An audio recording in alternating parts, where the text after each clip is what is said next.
Welcome back, 75th ASRM. This is our last Facebook Live of an incredibly intense but awesome 3-day conference here at the show in Philadelphia, Pennsylvania. I'm really excited to introduce a new topic that's been coming up a lot on the app platform, FertilityAnswers. I have with me a special guest, Brandon Hensinger. He's from Yukon Genomics. Brandon, I think that the thing that I'm seeing on the boards and on our app the most is people are so concerned about humans touching their embryos and doing an invasive biopsy. Now, take us through the history first, though. What information can we get about an embryo if we do the biopsy, and what was the traditional way of testing before? Sure.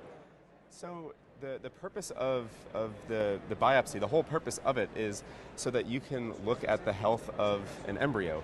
There's a correlation between the chromosomal structure of the embryo and whether or not that embryo will successfully implant and ultimately will lead to pregnancy. So the point of conducting an embryo biopsy is that you get a sampling of the cells from the embryo.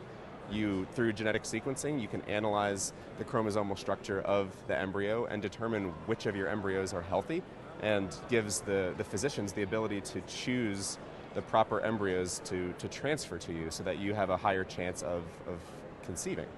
So up until the invention of PGTA or of embryo biopsies, the main way that physicians would choose embryos is through what's called morphology, or looking at what the embryos looked like, making sure that they were growing properly, making sure that the cells were dividing at the proper time, and they could really eyeball it. It was not really just eyeballing it, but through an educated analysis of the picture of the embryo, could choose which embryos to transfer. Then PGTA came along, and back then it was called PGS, which was using the biopsies to analyze the embryos and determine which embryos were good for transfer. So that has been those are the two main ways that embryo health has been determined, whether through morphology or through PGTA. Up until this point. Both have challenges, though. Both have right? challenges, absolutely. So let's address even the morphology way. There's just no standardized way of kind of of grading embryos, and so then it gets very confusing for patients because they have one grade from one lab. They might go to a different lab for their next cycle, and it's completely different grading systems. Right, exactly. That creates a lot of confusion. That's kind of one issue, right? But then on the biopsy itself, let's talk about what was historically the lack of training, standardized training in biopsies, and the variable skill level of embryologists because there wasn't standardized training. I mean, how did success rates vary because of that? What could go wrong with the biopsy? That's a great question. I think it's very true that a successful biopsy very much depends on the skill of the person performing the biopsy. I've seen in many different laboratories, in many different in PGTA environments, where results aren't able to be obtained, or the results are the DNA of the cells that are gathered are insufficient, and it's all because of the skill of the embryologist. So that causes anxiety in me when I hear you say that. And I do recall when I went through it, I asked my embryologist. I was so lucky to get to talk to him, and I encourage everyone who's going to do an IVF cycle to reach out to the lab director, ask to speak to the embryologist who's going to be part of your care team. There's no reason you can't talk to those people. And I remember asking him, how many embryos have you lost during biopsy in your career? He said 0. And it made me go, okay, so he had a 5-year track record. He lost none of my embryos, and I did do PGTA. It was PGS when I did it, but I was a cancer survivor, and I couldn't make any more embryos. I only had a specific cohort, and because I couldn't make any more, I didn't want to lose a pregnancy to a chromosomal abnormality that the biopsy could have told us existed. That would have been devastating to me. Right. You're absolutely right. And there's actually a lot of practices now. There's several IVF clinics throughout the world who don't do PGTA anymore because the physicians are not confident that it's going to give an accurate result, and they're afraid of the damage that could be potentially caused to the embryo, the risk that is presented to the embryo as a result of biopsying the embryo. And there's a lot of research that's continuing to come out, especially as of late, that's showing that there really is damage to the embryo. I mean, if you look under a microscope and watch the biopsy process, it's rather traumatic watching the cells being pulled off of the embryo. And so there's a lot of physicians are growing uncomfortable with the biopsy, and there's it's increasingly becoming aware that it may not be a sufficient test anyways. Okay, so now that we've just sufficiently terrified everyone about that, we still get incredibly rich information, right. and it's appropriate in certain kind of cases, but we have hope because there's a new technique called non-invasive PGT. Right. Does it have its own dash letter? Yeah, it's non-invasive PGT-A. Non-invasive, so N-I-P-G-T-A sure. is going to be what these acronyms in our field are getting a little bit out of hand. But non-invasive PGT-A, tell us exactly what happens. Sure. So before I go into that, I just want to say with biopsy-based PGT-A, where you are biopsying the embryo, I'm saying that it could damage the embryo. It may not be the best choice, but it still has really been the only choice, really, to use genetic sequencing to analyze the chromosomal health of an embryo. So patients really haven't had much of a choice until now. So the non-invasive PGT-A is something that Econ Genomics has actually developed and have brought to the market starting in the U.S. and have grown it throughout the world.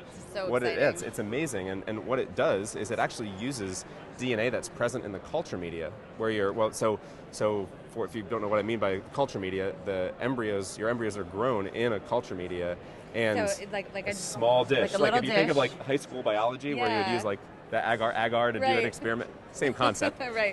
Where you grow the embryo in a culture media. And how tiny does the embryo start? I think that's always relevant. It's very tiny. Very, very small. So microscopic. You can't see it unless you're looking through a microscope. So, and it's one per dish. Yeah. Okay. It's one embryo per dish in a small droplet of culture media. Okay. Usually about 20 microliters to 30 microliters of culture media. So very, very small. But what's amazing is that even in this small amount of culture media, the embryo, as it's growing, is shedding DNA into the culture media. It's absolutely amazing. Yeah, and it's shocking. It gives me goosebumps because this is such an important innovation.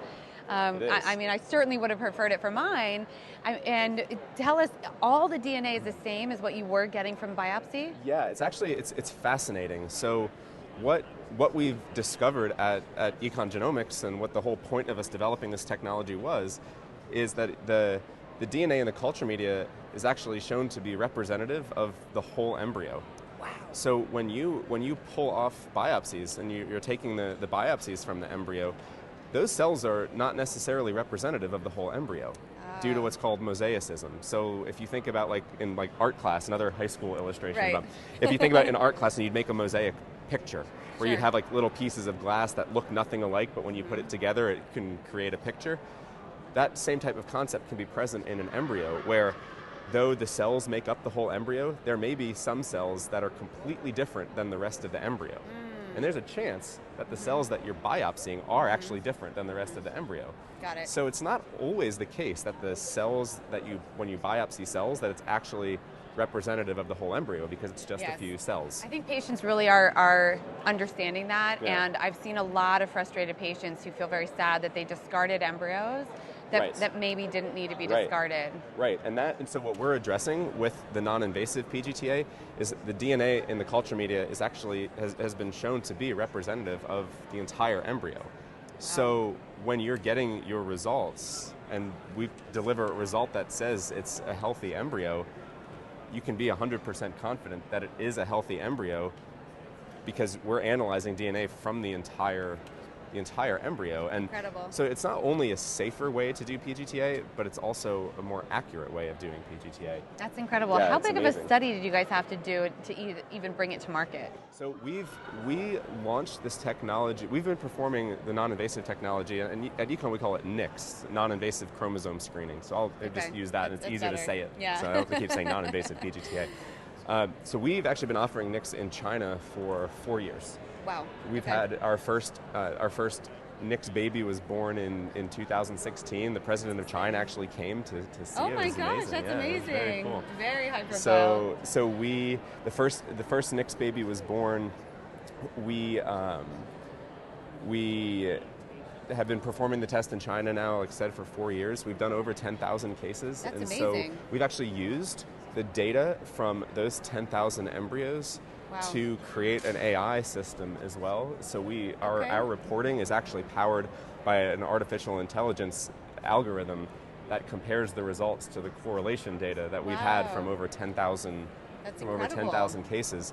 So we actually are in the process of publishing a lot more papers. We just published a paper in April that was a small sample size. Okay. It was only 30 embryos. This was a small sample size in April, but that it actually showed that the 100% negative predictive value in the outcome, meaning that if we say it's healthy, it is. Healthy, it is. Oh my gosh, that's incredible. Yeah, and we're actually in process of publishing another clinical outcome study paper of over 500 embryos. So there'll be a lot more information coming out about this. We have about 5 papers that are published right now and are continuing to grow it. And in the US, we're performing about 1,000 clinical cases of non-invasive PGTA now per month. Wow. We have many confirmed pregnancies, and it's like something that's, some people say, oh, we're changing the world, but we literally are. It's very exciting. That is incredibly exciting. That's a lot of cases. I will say this though, Brandon, it does seem like it should be standard of care. And I agree. To me, I don't understand why someone would invest, whether it's an insurance company or a cash-paying customer, would invest in this delicate, artful science of doing an IVF cycle and a transfer without knowing that they're picking a healthy embryo. I just don't understand why we would roll the dice on this. Now, I get the numbers, I get the facts, under 35, you have a higher percentage of normals and so forth. But to be able to truly pick the healthiest one to give somebody the best possible chance of success seems like it should be standard of care. I agree. And I think that that's what we're on the way to being able to do. As when you're introducing a new technology, it's always difficult to really get the ball rolling at first. Sure. But what we've seen, even since April here in the U.S., every week more and more clinics are coming on board to do this as they see that other people are starting to do it. And actually now by the end of the year, we'll have launched in 13 countries. That's amazing. Congratulations. So that's for really everybody exciting. listening, it's not just the U.S., it's going to be everywhere. That's wonderful. It's really cool. And our platform's global too. So would love to have you guys get involved so that you can answer patient questions on the platform. Yeah. So download Fertility Answers app on both iOS and Android. If you have specific questions about this, you can either put it in the comments of the live feed or you can find us on the app, and we'll make sure that Brandon's available to answer those questions. I think this is incredible science. I'm so excited. It really is. Look, an IVF cycle we all know is so invasive to our bodies, and to bring more non-invasive techniques as part of the entire journey and experience that's where the field should be heading, and I'm just really excited to meet you guys and know that this is now available to everyone. They can probably check on your website to find a clinic near them.